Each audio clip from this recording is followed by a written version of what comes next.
capítulo de número 10, versículo de número 14.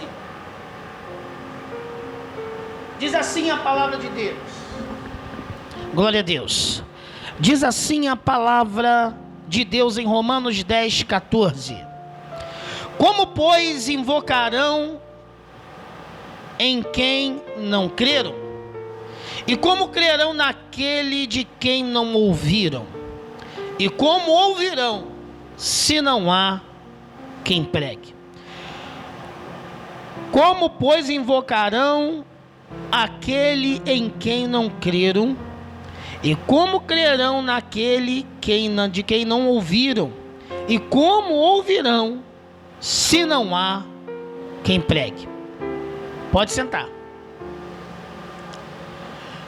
Meus amados irmãos, acabamos de ver dados terríveis da cidade de Manaus sobre prostituição infantil, feminino e masculino, mas os dados que passamos aqui, mais de 80% nos fala que a prostituição infantil se dá 80% a exploração sexual sobre as meninas, e requer que a igreja tome uma atitude. São muitos postos de prostituição nesta cidade e nós devemos fazer a diferença intercedendo, agindo, indo evangelizar, porque Deus, Ele quer nos usar. E hoje, a pregação que eu vou trazer é mais um despertamento sobre o tema, tendo em vista que esse culto é o primeiro culto de missões do ano. Então nós vamos nos deter a esse tema de missões urbanas. Quando falei com o pastor Assunção sobre o nosso primeiro simpósio de missões, eu escolhi que esse simpósio, nesse primeiro ano, nós falássemos sobre missões urbanas. E todo primeiro domingo do mês nós vamos estar trazendo alguma palavra sobre missões. E o pastor Assunção, através da coordenadoria dele, que ele lidera um grupo missionário, Sim Jesus, ele vai estar sempre mandando para nós uma palavra e uns dados missionários para que nós possamos estar inteirados. Tá certo? Com base naquilo que lemos hoje, e essa mensagem ela deve ir ao ar no programa Adonai na Nova Cidade, eu quero que você entenda que como alguém vai crer se não há quem pregue? Como alguém vai aceitar a Jesus se eu e você não saímos para pregar? Se acharmos que para uma pessoa se converter basta a porta estar aberta, nós estamos fazendo o mínimo dos mínimos. Nós precisamos sair daqui das quatro paredes para levar a boa semente que é o Evangelho. Esse livro ao qual lemos, o livro de Romanos, ele é o primeiro livro na ordem cronológica que o apóstolo Paulo escreveu. O apóstolo Paulo escreveu 13 cartas na Bíblia, no Novo Testamento. Essas cartas, elas fizeram toda a diferença para que a igreja primitiva ela fosse doutrinada. Todo crente deve ler o livro de Romanos, porque o livro de Romanos é como se fosse o segundo evangelho. Ele nos traz firmeza, direção e nos mostra como o cristão poderá ser salvo. A Bíblia nos fala em Romanos que a salvação é pela fé. Não é algo que eu mereça, mas Deus fez segundo a sua misericórdia. O apóstolo Paulo, antes de ser o apóstolo Paulo, ele era chamado de Saulo de Tarso. Ele era da tribo de Benjamim, natural da cidade de Tarsis, na Ásia Menor. Ele era um fariseu, educado em Jerusalém, aos pés de Gamaliel. Também o apóstolo Paulo, ele era um cidadão romano, e ele, quando era Saulo de Tarso, ele era exímio perseguidor dos crentes. Mas no capítulo de número 9, isso muda. Ele sai da esfera de perseguidor e passa a ser agora perseguido, porque ele se converte a caminho de Damasco, e o Senhor o chama para uma excelente obra, que é pregar o Evangelho. Sem dúvida nenhuma, para que esse Evangelho que chegou até nós, o apóstolo Paulo tem uma grande contribuição desse Evangelho ter chegado até aqui, porque ele foi o maior missionário do Novo Testamento. Andou muitos quilômetros, viajou muitas vezes de navio, enfrentou naufrágios, perseguições, fome, peste, tudo por amor do Evangelho. A carta aos Romanos, ela tem 16 capítulos, 433 versículos. Ela foi escrita por volta do ano 57 ao ano 60. E como o apóstolo Paulo, lá naquela época, não tinha um serviço de correio, ele escreveu essa carta quando estava na cidade de Corinto, na casa de seu amigo chamado Gaio. E a história conta que Paulo entregou a carta de Romanos a uma pessoa chamada Febe, onde levou essa carta para que a igreja que estava em Roma fosse edificada. Muitos dizem por aí que o apóstolo Pedro é que abriu a igreja em Roma, mas não existe nenhuma evidência que comprove que Pedro esteve em Roma.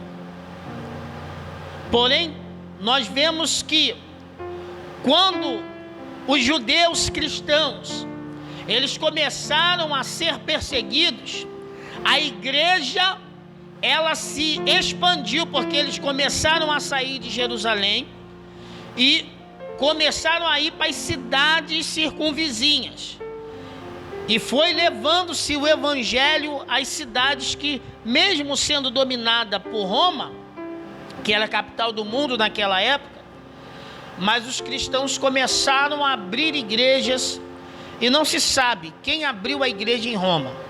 Uma coisa é certa: a carta que Paulo escreveu a Roma, ela nos traz muita segurança, porque ela nos mostra como o cristão deve proceder em todas as situações. O versículo 14 diz que como crerão se não há quem pregue? O que é pregar? Pregar é anunciar, é levar as boas novas de salvação, é proclamar, é publicar. Isso é pregar em grego. Essa palavra, ela não perdeu o desuso em nosso meio, apesar de a igreja brasileira está deixando de se utilizar os métodos antigos, que é o boca a boca, é casa em casa, é porta a porta. Agora, as igrejas só querem que se pregue o evangelho através da televisão, através das rádios, através do Facebook, do WhatsApp e por aí vai. Mas o melhor método é olho no olho, porta em porta, onde você anuncia a Jesus. A missão da igreja, diga comigo, a missão da igreja é pregar a Jesus, anunciar que Jesus é Salvador. Essa é a missão da igreja. Ensinar aquele que vai estar nos ouvindo que é preciso ter o arrependimento. Quando eu me arrependo, quando você se arrepende, reconhece os seus erros, suas falhas e deixa que Cristo entre na sua vida, Ele muda tudo.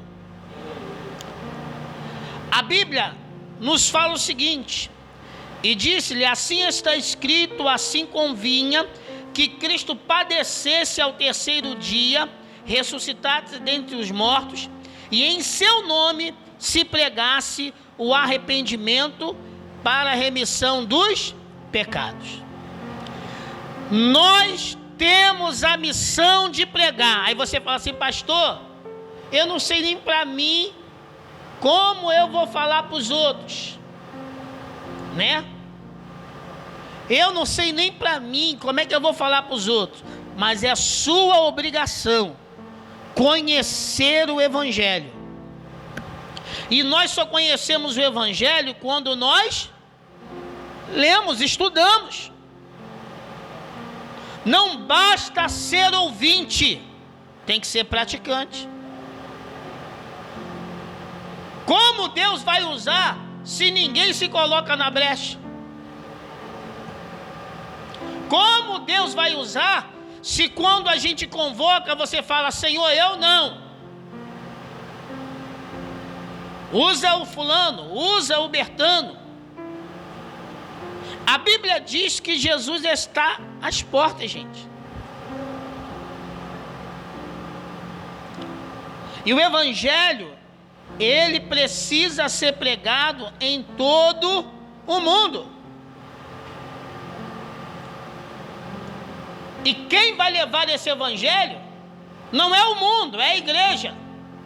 Porque o mundo não o conhece como nós o conhecemos. Porque deixamos as nossas vidas para trás e começamos a viver uma nova vida em Cristo.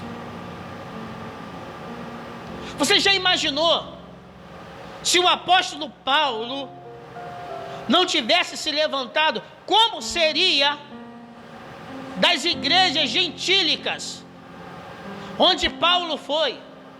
Se Paulo tivesse recusado a sua chamada, se Paulo tivesse negligenciado a sua chamada, Corinto, a igreja de Gálatas, de Éfeso, de Filipos, como estaria esse povo se o apóstolo Paulo não tivesse falado: Senhor, eis-me aqui? Agora mesmo, multidões de pessoas estão morrendo sem salvação. E você, muitas das vezes, não está preocupado. Pense no seguinte: quantas pessoas precisam ser salvos na sua família? Filhos, netos, primos, tios, cunhados, amigos, vizinhos. Faz uma relação. Pega uma relação e começa a escrever. Quantas pessoas estão perecendo para o inferno? E muitas das vezes nós estamos de mãos atadas. como crerão se não há quem pregue? Queridos, eu não consigo pregar para toda essa gente. Eu não consigo visitar todos os seus familiares. Eu não consigo orar por toda a sua família, mas você pode, você pode, você pode. Eu não consigo, eu sou só um. E agora almas estão indo para o inferno, porque você não se levanta para pregar.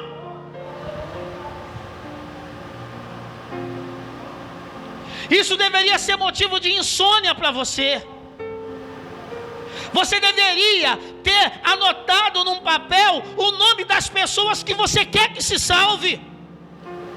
E na madrugada as suas lágrimas deveriam estar caindo, pedindo a Deus que salve essas pessoas em oração. O que eu estou pedindo não é dinheiro, mas é que você se levante como um profeta para interceder por essas almas que estão presas na mão de Satanás, porque a verdade é a seguinte: ou está com Deus ou está com o diabo, não tem meio termo. Como ouvirão se não há quem pregue? Se quando Deus quer se utilizar de você, você fala: Senhor, eu não tenho tempo. Senhor, eu não tenho saúde. Senhor, eu estou com dor. O que tu tem é preguiça. O que tu está tendo é falta de comprometimento. Não é comigo não, irmão. É com o Senhor da Seara, que te vocacionou. Entenda o que eu estou falando biblicamente. Ele te chamou para anunciar. Ide por todo mundo. De novo, ide por todo mundo. Quem crê será condenado. Essa mensagem, quem é que tem que levar? É o pastor presidente da igreja. É tu e eu. Paulo vai para a igreja de Filipos. Atos capítulo 16, versículo de número 32. Abre aí, por favor. Atos 16, 32.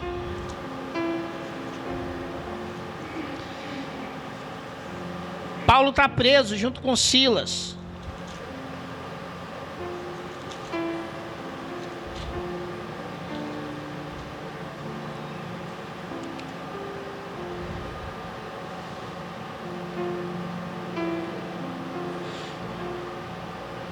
Do 30 ao 32. E tirando-os para fora, disse: Senhores, que é necessário que eu faça para me salvar? E eles disseram: crê no Senhor Jesus Cristo e será salvo tu e a tua casa. Apóstolo Paulo vê lá um anjo em visão, dizendo a ele: passa para Macedônia. Agora Paulo, mais tarde, está lá na igreja de Filipos. E ele chega nessa cidade e começa a pregar. E a Bíblia diz que uma mulher chamada Lídia se converte. E Paulo agora a batiza, ela passa a ser uma nova convertida. E ela constrange o apóstolo Paulo e Silas a ficarem ali. E nisso que o apóstolo Paulo está andando na cidade, de repente sai uma moça falando que ele é homem de Deus, que ele fala a verdade. Ela tem um espírito nela de adivinhação. E a Bíblia diz que o apóstolo Paulo repreendeu o espírito da adivinhação. E os homens, porque ela era uma escrava que a tinha, levam o apóstolo Paulo e Silas para a justiça. E a justiça decide prendê-los e dar um couro neles. E eles apanharam muito. Foram colocados na prisão, prenderam seus pés, suas mãos. Apóstolo Paulo e Silas começaram a adorar. E a Bíblia diz que à meia-noite houve um grande terremoto. E quando houve um grande terremoto, o carcereiro fica preocupado, pega a sua espada e tenta se matar. E Paulo fala: olha, não te faças mal, estamos todos aqui. Ele entra dentro da cadeia, tira o apóstolo Paulo e Silas e fala: o que eu tenho que fazer para ser salvo? Olha que testemunho lindo. E Paulo diz: ó, crê no Senhor Jesus e será salvo tu e a tua casa. Como crerão, se não há quem pregue? O testemunho do apóstolo Paulo fez toda a diferença nessa ministração. Aí eu te pergunto, por que Jesus pregava o evangelho? Ah, pastor, Jesus pregava porque Jesus é bom. Claro, Jesus é maravilhoso. Diga comigo, Jesus pregava porque ele tinha amor. É exatamente isso. É o que falta para mim e para você muitas das vezes. Jesus amava os pecadores. A gente passa pelo bêbado, pelo drogado, pelo mendigo, pelo sujo, e muitas das vezes a gente dá a volta, porque a gente despreza esse tipo de gente. Mas Jesus ama. Jesus não ama o pecado, mas ama o pecador. E você deve amar o pecador, o sujo, o maltrapilho, o ignorante, o cego, o coxo, o paralítico. Você deve amar, porque tu tens a palavra da verdade. Eu olho, Jesus foi avisado que seu amigo Lázaro estava doente. João capítulo 11. E a Bíblia diz que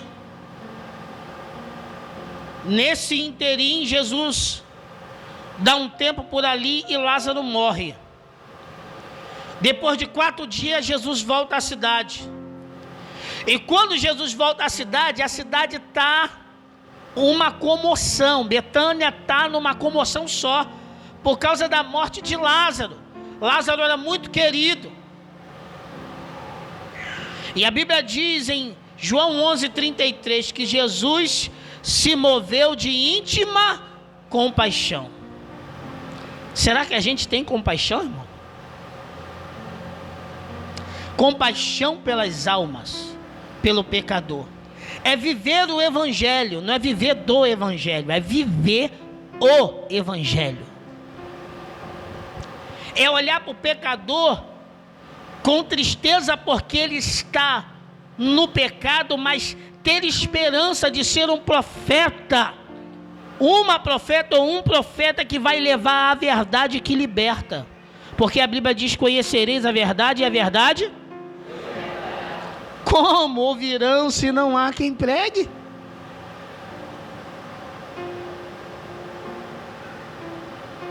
A Bíblia diz em Lucas capítulo 7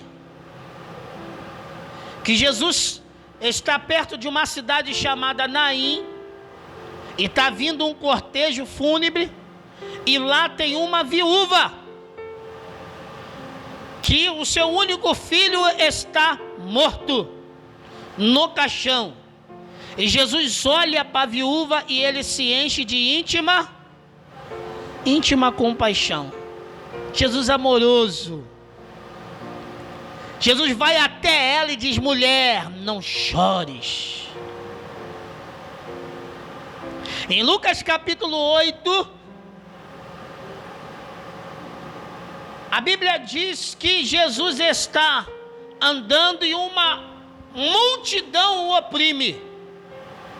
Mas no meio daquela multidão, a Bíblia diz que uma mulher que tinha um fluxo do sangue, como Eliseu pregou, tocou em Jesus. E Jesus olha para aquela mulher que está ali constrangida, alegre, mas constrangida, porque quando Jesus fala, alguém me tocou, ela logo se preocupa. Mas quando Jesus olha para ela, Jesus fala: mulher, a tua fé te salvou. Lucas capítulo 13 nos conta a história de uma mulher que tinha um espírito de enfermidade. Ela andava encurvada. E a Bíblia diz que Jesus no sábado, ele olha para aquela mulher e vai até ela, coloca as mãos, repreende o espírito de enfermidade e aquela mulher fica curada. Irmão, Jesus não se detinha para fazer o bem. A Bíblia diz que Jesus está andando e apresentam para ele um cego de nascença. E aí os discípulos falam: quem que pecou? Os pais dele ou ele? Jesus falou assim, ó: nem ele nem os pais. Jesus cuspiu, fez lodo. O único milagre que Jesus fez de cura, que usou material humano. Jesus cuspiu, fez lodo, passou no olho dele e falou assim: vai até o tanque de Siloé e lava seus olhos. Quando o cego chegou no tanque de Siloé, que lavou os seus olhos, começou a enxergar, porque Jesus ama o pecador. E o que nós estamos fazendo? Fugindo, correndo, dando as costas, negligenciando esta chamada. Porque quando eu falo com você, você diz: eu não tenho condições, eu estou preocupado com a minha faculdade, eu estou preocupado com o meu descanso, eu estou preocupado com os meus afazeres, eu estou preocupado com a minha vida, eu estou preocupado com o meu filho, eu estou preocupado com o meu futuro. E Jesus está dizendo: a quem enviarei?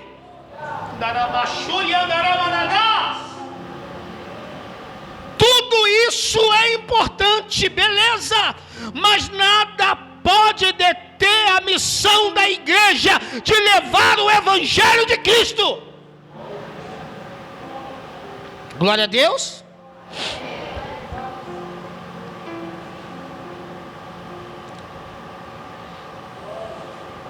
O que precisamos?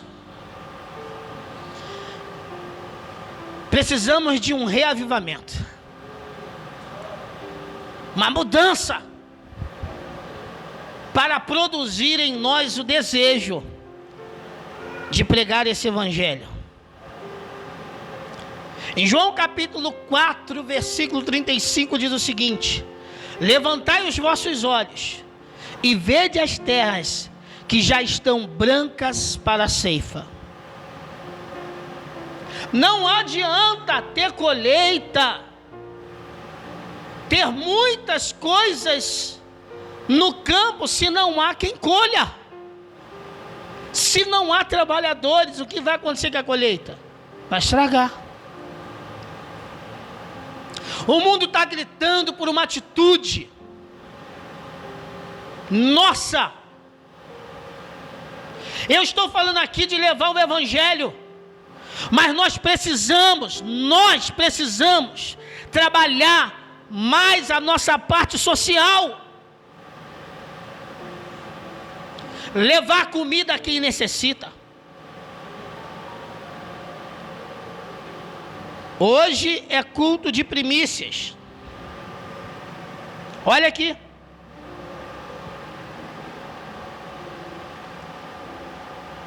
Olha aqui. Nós não temos nenhuma cesta básica para dar. Porque não sou eu que estou com fome. Quando eu chegar em casa, eu vou ter o que comer. E o meu irmão? E o meu amigo? E aquele que está jogado ali?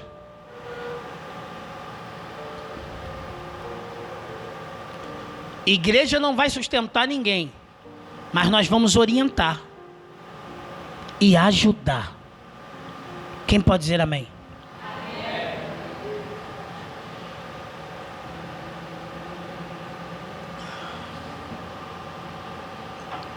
Precisamos de um reavivamento para começarmos novamente a nossa chamada.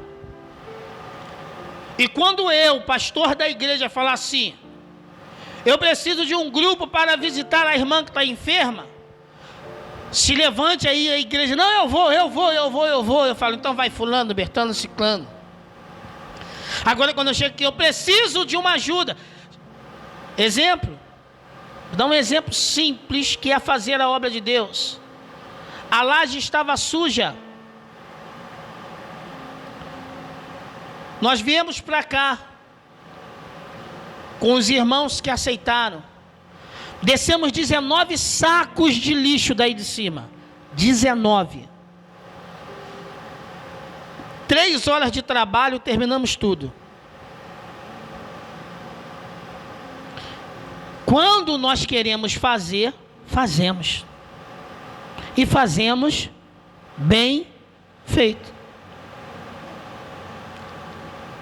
Agora nós vamos começar mutirão. Vocês estão vendo aí que o teto está.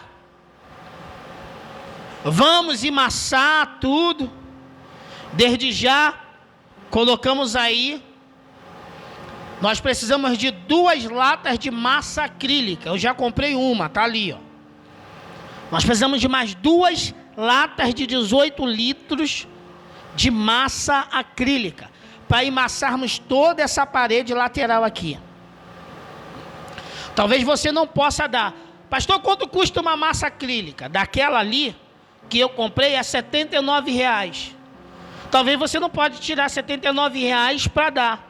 Mas você pode se juntar com alguém, com 2, com 3 e conseguir comprar. Quando nós queremos, nós fazemos. Não é para mim, não. É para fazermos aqui a igreja. Amém? Amém ou não amém? Amém. Precisamos de um despertamento em nossos planejamentos. O que o Senhor quer dizer? Atos 1:8. Mas recebereis poder ao descer sobre vós o Espírito Santo, e ser-me-eis testemunha, como em toda a Judéia, Samaria e até os confins da planejamento.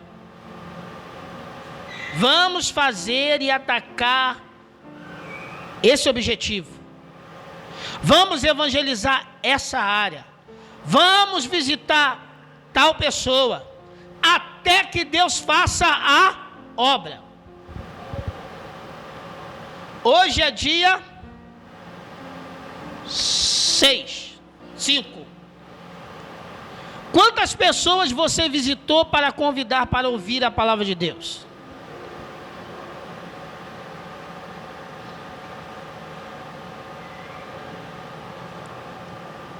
Quantas pessoas você foi na casa e falou, olha, Derenilson, eu vou passar aqui na sua casa para você ir lá na igreja.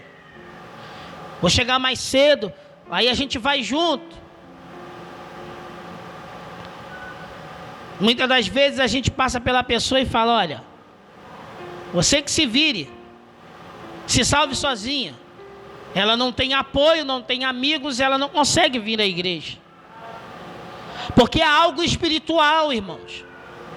Enquanto Deus quer que as pessoas venham à igreja conhecer a palavra, o diabo está lutando com seus dardos inflamados, tentando fazer com que a pessoa não entre. Mas é por isso que você nasceu, para profetizar e anular a ação de Satanás na vida das pessoas. Amém ou não amém? Em Marcos capítulo 2, versículo de 1 a 12, nos conta a história de um homem que a Bíblia não diz o nome, só fala que ele estava enfermo, doente. Marcos capítulo 2, do versículo 1 ao versículo 12. Esse homem estava tão doente, que ele vivia numa cama. E ele tinha, de acordo com o texto, você lendo, ele tinha uma dificuldade até de se mexer, de locomoção. Poderia ser uma doença na cabeça. Eu não sei qual era a doença dele, só que a Bíblia diz que ele não podia andar. Em dado momento da história, a Bíblia diz que apareceram 4 amigos. Diga, 4. 4 amigos. A Bíblia não diz qual o nome deles, nem de que profissão eles eram, nem de que tribo eles eram. A Bíblia diz que apareceram esses 4 amigos. E eles tiveram uma excelente ideia. Nós precisamos ajudar o nosso amigo. Aí eles ouvem falar que Jesus está voltando para Cafarnaum. Jesus está em Cafarnaum, e quando Jesus chega ali na sua casa, a multidão sabe que o mestre está ali, então lota. A multidão lota. Tem pessoas dentro da casa e uma multidão do lado de fora. E vem os 4 amigos, com ele numa maca ou algo parecido. E quando eles chegam próximo à casa de Jesus, eles percebem que eles não conseguem entrar. Por que ele não entra? Porque tem uma grande multidão. Aí eles precisam ter qualidades. Porque quando estamos fazendo a obra de Deus, as coisas podem acontecer. E aí a gente tem que agir rápido. Um deles tem uma ideia. Crente tem que ser criativo. Crente tem que ter ideia. Crente não pode ser alienado. Crente tem que ser esperto.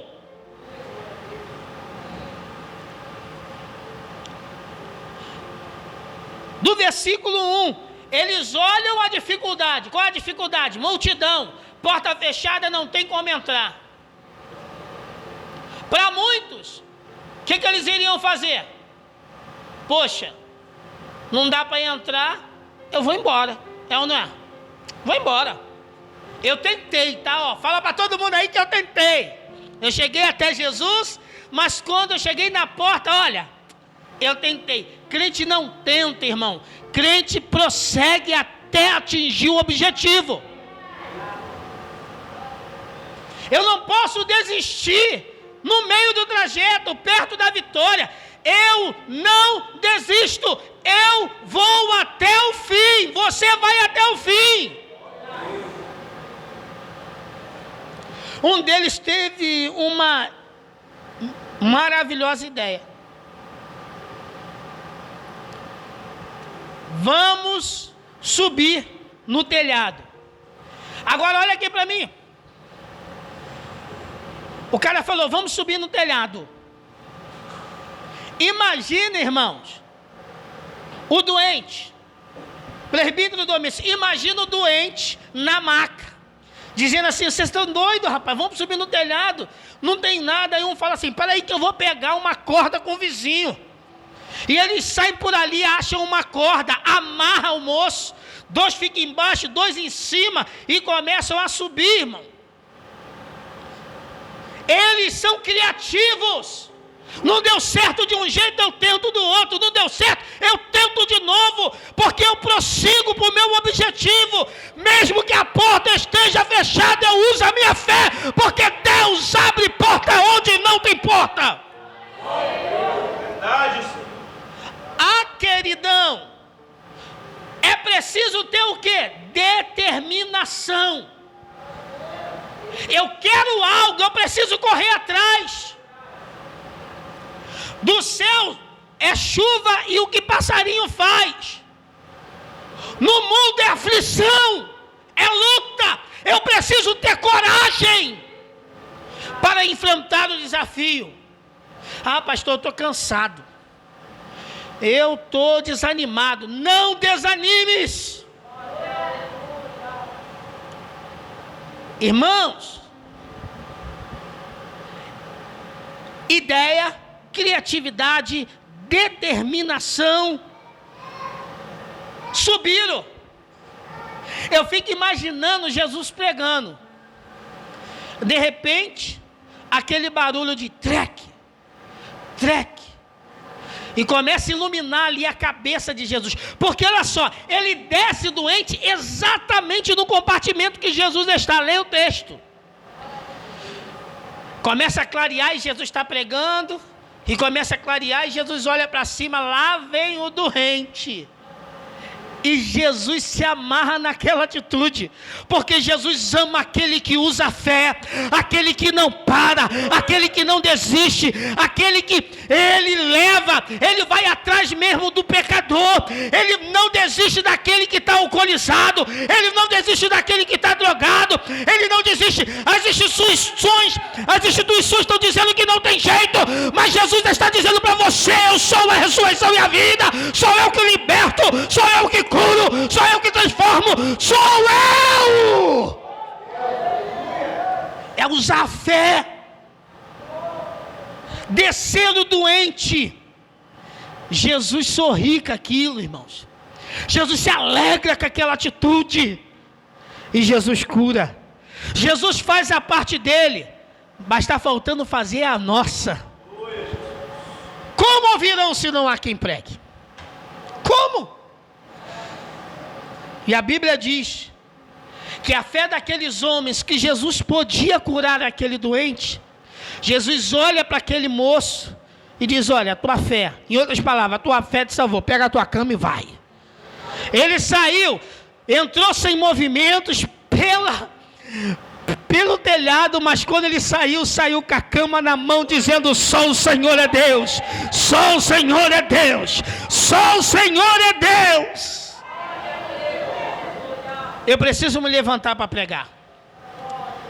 Eu preciso me levantar. Você precisa se levantar. Jesus te ama. Jesus te conhece. E Ele sabe que você pode ser o porta-voz dessa mensagem. Essa mensagem linda que é o Evangelho. Se levante para ser um pregador. Uma pessoa que traga as pessoas, que vá atrás dos pecadores, que vá atrás daqueles que estão com problema. Traga até aqui, e essa palavra vai os alcançar. Porque Jesus é que convence o homem do pecado, da justiça, do juízo através do Espírito Santo. E nós é que trazemos eles para ouvirem a mensagem. Amém? Fique de pé, já vamos terminar. Eu quero convidar a você que ainda não tem Jesus como seu Salvador. Jesus está te chamando. E Ele te chama porque Ele te ama. Ele quer escrever o seu nome no livro da vida. Ele quer salvar você. Há pessoas que dizem por aí que vários caminhos levam a Deus. Mas isso é mentira do diabo. A Bíblia diz que Jesus, Ele é o caminho. Artigo masculino singular. O é pessoal. Jesus é o caminho, a verdade e a vida. E ninguém vai a Deus se não for por Jesus. Não basta ser religioso, não basta gostar do Evangelho, você precisa confessá-lo como seu Salvador, se arrepender da sua vida de pecado e entregar-se por inteiro a esse Jesus, que morreu na cruz do Calvário, há mais de 2000 anos atrás, sofreu flagelos, bateram nele, cuspiram nele, esbofetearam ele, levantaram ele no madeiro, numa cruz horrível, cravos nas suas mãos, nos seus pés. Ele sangrou e sangrou muito, durante horas, para que você fosse salvo, porque o castigo que estava sobre ele nos traz paz. Através de Jesus Cristo morrer na cruz, hoje nós temos a salvação que Ele nos deu de graça, você não precisa pagar. Não há dinheiro que pague, mas o sacrifício de Jesus já pagou na cruz do Calvário.